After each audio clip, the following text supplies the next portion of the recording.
sahabat kelautan dan kita kembali lagi di sesi kedua. Nah, tadi kita sudah membahas tentang pangan laut dan kemudian kita sudah mendapatkan ya insight dari Bu Nani sebagai seorang deputi di Kemenko Pangan. Nah, kebetulan beliau juga adalah seorang ketua umum Ikatan Sarjana Oceanologi Indonesia dan baru yang pertama nih ya Bu Nani ya sebagai wanita sebagai ketua umum, yang biasanya nih bapak-bapak gitu ya. Nah, kita ingin tahu lebih lanjut nih bagaimana peran dari ilmu pengetahuan dan organisasi keilmuan ya. Jadi sangat tepat kita bertanya dengan seorang deputi dan yang kebetulan adalah ketua umum dari Ikatan Sarjana Oceanologi Indonesia. Nah, saat ini kita masih bersama Bu Nani ya, tapi dalam kapasitasnya sebagai ketua Ikatan Sarjana Oceanologi Indonesia atau ISOI ya. Selamat datang kembali Bu Nani. Terima kasih Bu Nani. Ya, mungkin masih banyak yang belum familiar tentang Ikatan Sarjana Oceanologi Indonesia, tapi yang kita tahu sudah banyak kiprahnya ya dari tahun 73 ya. Nah, jadi mungkin kita juga perlu menginformasikan ke teman-teman lainnya gitu ya. Peran penting ini Bu dari ISOI sebagai organisasi itu ya dalam menjembatani ilmu pengetahuan dan kebijakan. Nah, dua-duanya ada di Ibu nih. Nah, gimana itu Bu? Ya, terima kasih Mbak Noni. Ya teman-teman, jadi kalau kita semua sudah paham saya rasa bagaimana pentingnya perairan Indonesia, bukan hanya untuk nasional, tapi juga untuk regional dan global. Karena posisi perairan Indonesia kita ini kan berada di dua samudra ya, samudra Pasifik bagian barat dan Samudra Hindia bagian timur. Jadi ini suatu hal yang sangat langka ya sebenarnya, bisa berperan penting bagi global kalau kita tahu bahwa indeks El Nino La Nina itu pengukurannya itu ada di utaranya, di bagian Indonesia Timur, di Pasifik bagian barat. Nah, itu pertama. Jadi laut penting buat kita gitu ya. Nah, sekarang bagaimana ini kalau peran ISOI ini sendiri ya. Jadi kalau kita tahu dan sering sudah menyebutkan ya sebagai mungkin pengambil kebijakan, ada kebutuhan sains dan teknologi, atau kita menyebutnya biasanya science based policy. Jadi artinya kebijakan yang diambil berdasarkan ilmu pengetahuan dan tentunya biasanya dirangkai untuk mencari solusinya butuh inovasi atau teknologi. Nah, jadi disitulah kita berperan. Jadi kita sebenarnya diharapkan ISOI ini yang beranggotakan, jadi ISOI itu Ikatan Sarjana Oceanologi Indonesia, itu beranggotakan dari beragam stakeholder ya. Jadi dari bukan hanya sebenarnya sarjana oceanologi yang kiprahnya juga beragam, tapi juga ada yang berminat gitu ya. Jadi kelompok yang punya minat atau dia praktisinya di bidang kelautan gitu.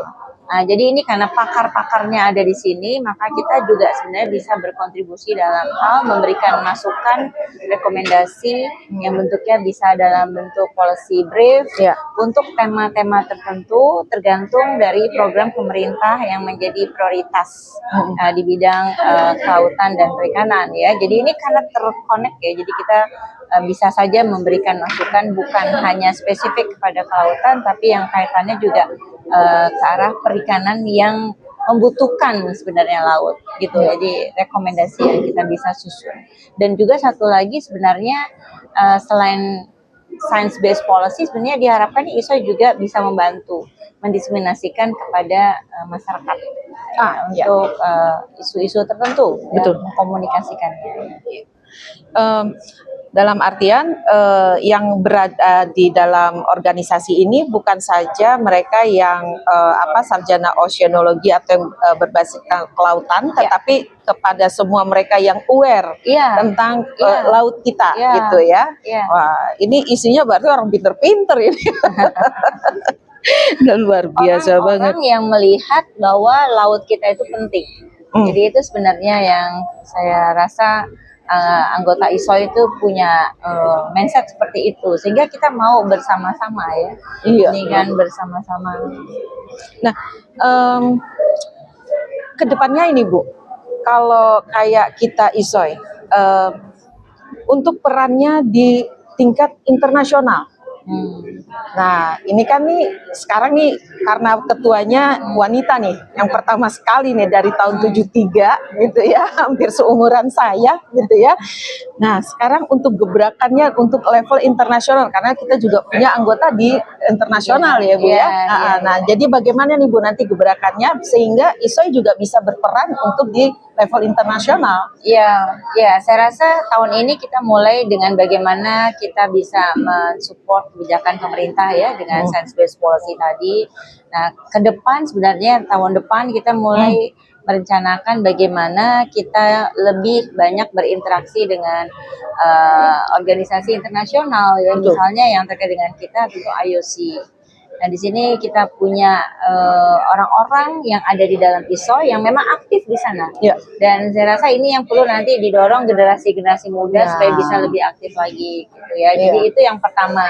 Yang kedua mungkin kita bisa juga bikin suatu kegiatan bersama dengan organisasi internasional tersebut. Seperti halnya pada hari ini ya. Hari ini kita bikin tapi fisheries. Nah, nanti yang tahun depan rencananya kita dengan internasional tapi oceanografi. Ya.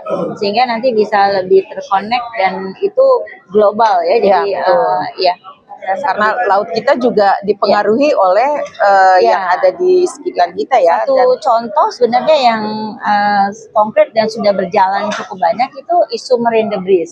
Ya, marine debris itu kan isu global ya. Betul. Dan kita sangat concern. Jadi kita banyak berinteraksi dan banyak dianggap apa yang kita lakukan itu baik untuk disampaikan kepada yang lain, karena kita mempunyai namanya National Plan of Action untuk pengurangan kebocoran marine plastic debris ya ke perairan. Jadi itu langkah-langkah yang dinilai baik gitu ya. Nah, itu yang saya mengangkat juga Indonesia. Jadi kita ingin terus namanya bertukar pikiran, pendapat dan mempengaruhi hal yang baik ya kepada negara tetangga kita. Sehingga bersama-sama tuh kita care dengan isu yang itu salah satunya gitu. Itu. Karena kalau hanya Indonesia saja yang menjaga lautnya, tetangga-tetangganya enggak kita juga pasti akan kena imbasnya gitu ya. Dampaknya pasti ada ke kita.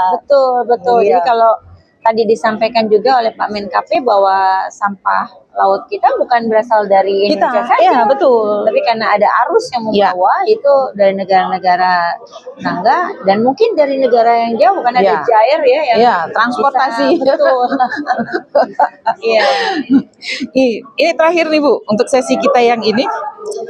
Kembali lagi harapannya Bu Nani sebagai Ketua ISOI untuk saat ini terhadap peran ISOI ke depannya, khususnya untuk para generasi ilmuwan kita yang muda, gitu ya.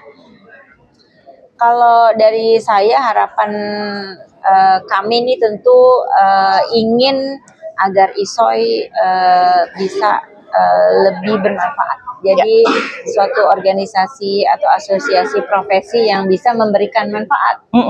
Bukan hanya keluar, artinya keluar tuh dalam hal ini beberapa pihak, misalnya pemerintah memberikan rekomendasi ke masyarakat, tapi juga memberikan manfaat untuk di dalam organisasi atau asosiasi kita sendiri. Misalnya mendorong yang muda-muda tadi mendapat kesempatan lebih banyak untuk bisa berperan aktif lah ya. Gitu. Jadi itu hal-hal itu yang mungkin nanti akan kita lebih dorong. Dan yang kedua memang ya tentu kita ingin meningkatkan produk-produk kita.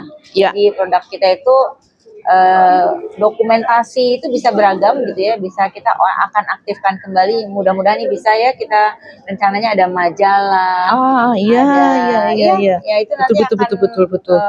menjadi peninggalan kita ya. Ya, Dan juga buku-buku kita ingin tulisan-tulisan anggota ISO itu cukup banyak betul. kalau dibikin rangkaian, dan mungkin bukan bunga rampai tapi ini yang bisa nyambung gitu ya, Betul. itu akan menjadi juga peninggalan kita. Dan yang terakhir tentu ya kita ingin memberikan rekomendasi yang sudah kita lakukan Iya. hari ini satu edisi gitu ya, kita akan lanjutkan untuk edisi berikutnya untuk program-program yang lain. Ya. Itu sih saya lihat aktif, lebih bermanfaat dan lebih aktif gitu ya. Betul. Ya. Dia lebih semangat nih. Oh, harus gitu ya.